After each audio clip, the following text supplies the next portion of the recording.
Hey survivors, welcome back. And yes, today we are going to doing part 2 of the high tier loot guide. And yes, we're going to be going over the checkpoints. And yes, the top checkpoint amongst the basically the checkpoints that you get on your way to Haywood Valley from Brightmoor. The tents at the top is a bit safer or a bit less occupied than the one on the main road, and then the other little checkpoint that you get first when you're coming from Brightmoor. And yes, you can clearly see I love the hunting rifle more than I love the Renegade. And as you guys can see, we're nicely geared up. With the next video, I'll be starting from scratch again. Or basically when I'm done with Haywood Valley, I will be starting from scratch again. So yes, like in the previous episode, we went through the cave, and now we're just crafting ourselves a quick flashlight so that we can attach our rifle flashlight to a rifle, so that we're not walking around without being able to defend ourselves.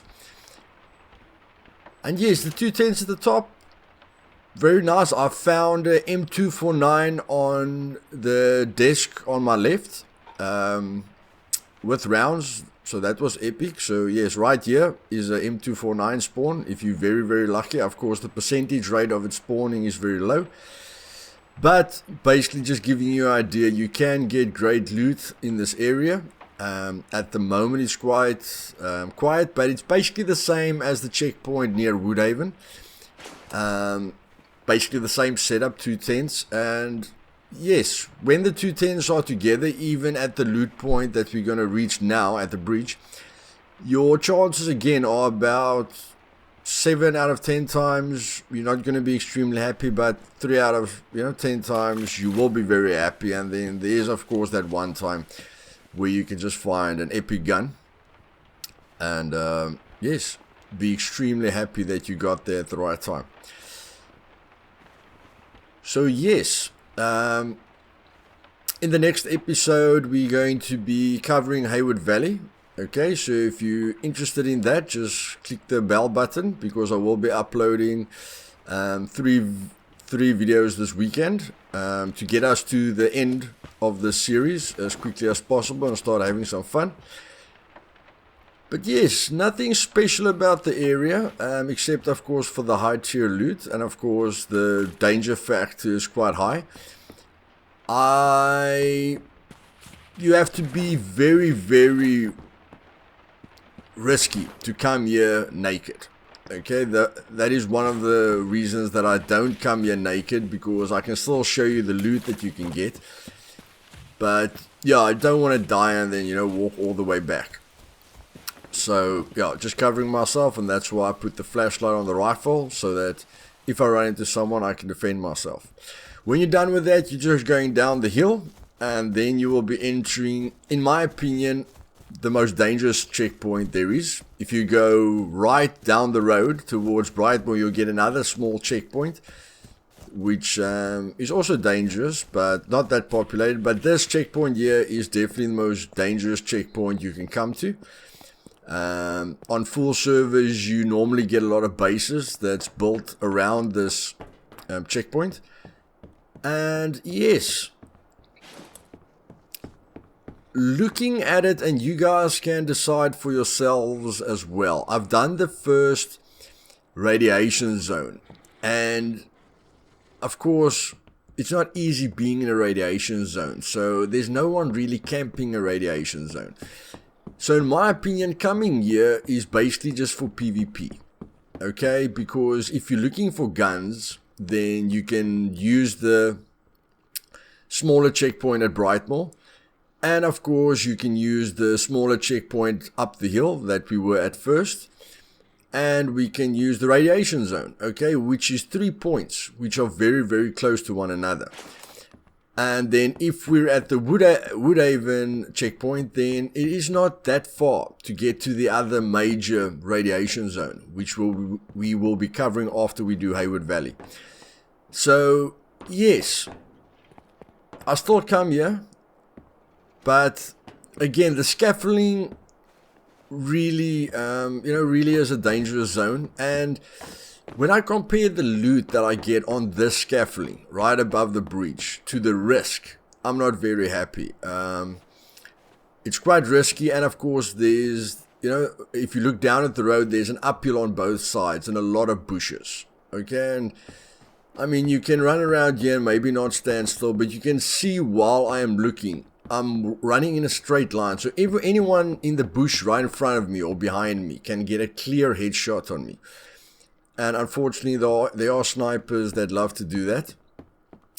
But yes, very open, very blocked. And if you run into a clan and you're not the world's best PvP player, you're probably going to die. I saw the pipe there.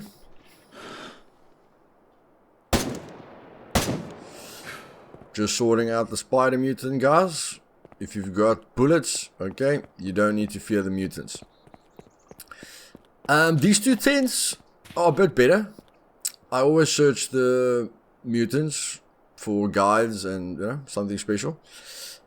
And yes, these two tents to your left is a bit better in my opinion. It's got the same bases as all the double tents.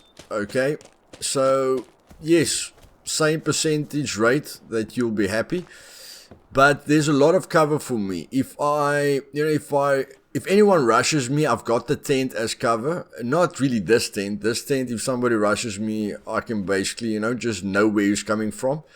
Push my back up against the tent there in the middle and just check my sides and the front of me.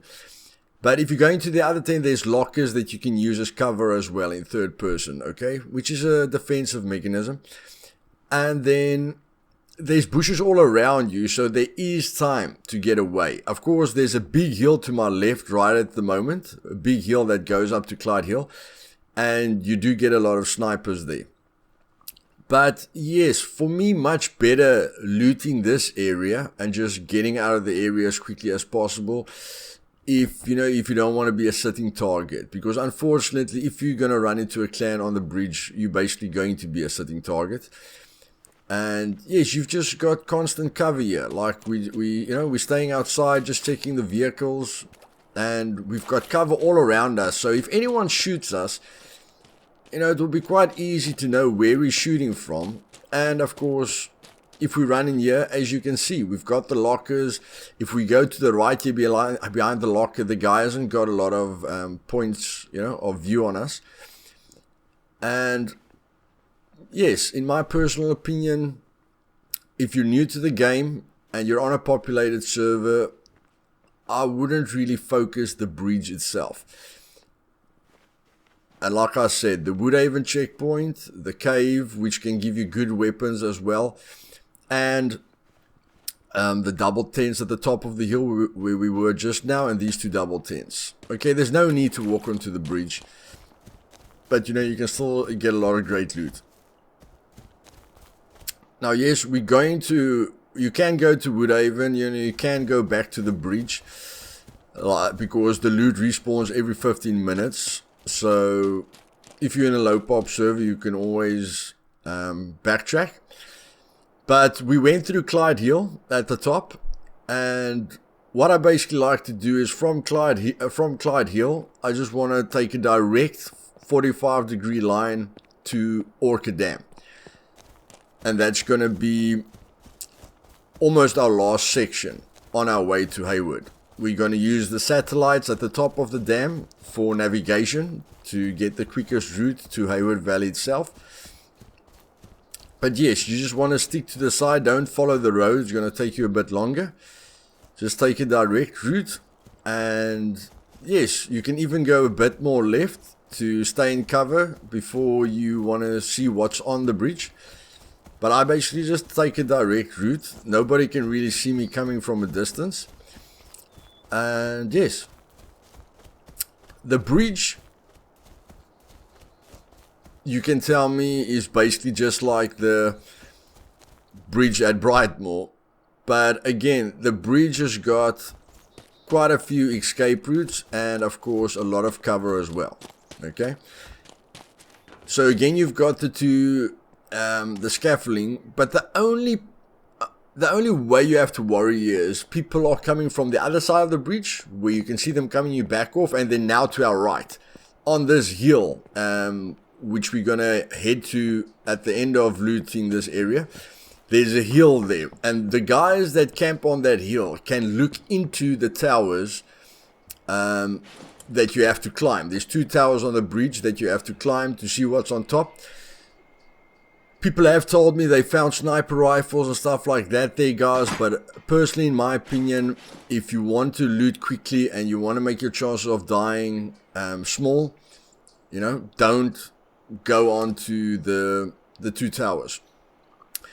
I go onto the 2 towers now and then, but it's only if I'm in a really, you know, fun mood and I just want to get into action. If somebody shoots me on top of the tower, then I have to get down there very quickly. I can't climb the ladder, because if a sniper is shooting me from the hill, then I'm basically dead as soon as I climb to the tower. So I've got basically a daredevil method of jumping onto a railing close to the tower and then falling down onto the gate. And then if I'm on the other tower, I can just run right over the reinforcement and jump directly into the river. So yes, there's a few escape routes. If you jump into the river, you can always use the 2 large towers inside the let's just call it the dam, inside the dam, and you can go hide behind it, and then yes, go underwater again and get in, you know, get out of the water as soon as possible. And if they are, you know, far away, then hopefully they'll miss a few shots or it won't do as much damage. But like I said, this tower to your right, you can see the reinforcement that we just went past. So yes, if you want to climb those towers, use the reinforcement, but just know if you don't get the jump right, you can die very quickly, okay? So it takes quite a bit of training and getting used to. When you're looting the bridge, you just want to look into these areas. These little side areas are your most important points of focus. You can go through the cars very quickly, because if it's got a weapon or a backpack or something of use, you'll be able to spot it quite quickly. But yes, just these side areas. You can get flak vests and weapons and ghillie suits and everything.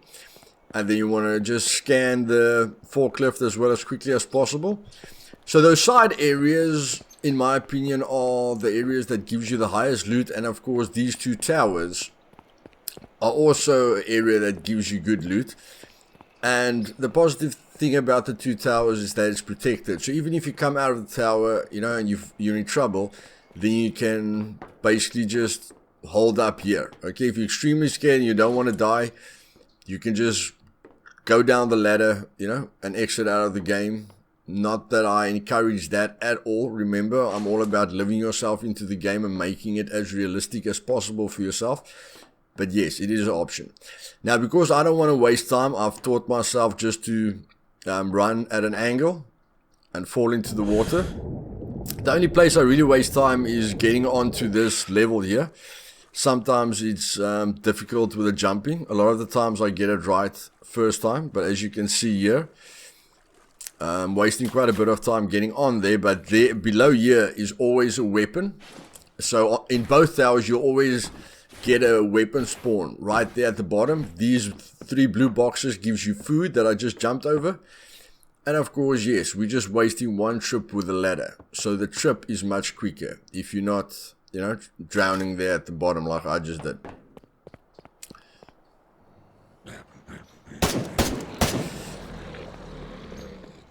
And again, if the guys press you and they rush you, you can jump off the back, you know, where they don't see you. You know, just swim to cover and maybe take them on from a distance.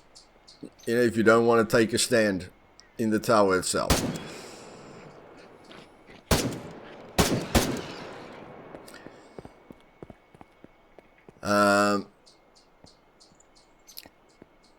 One thing that I've noticed about Miscreated is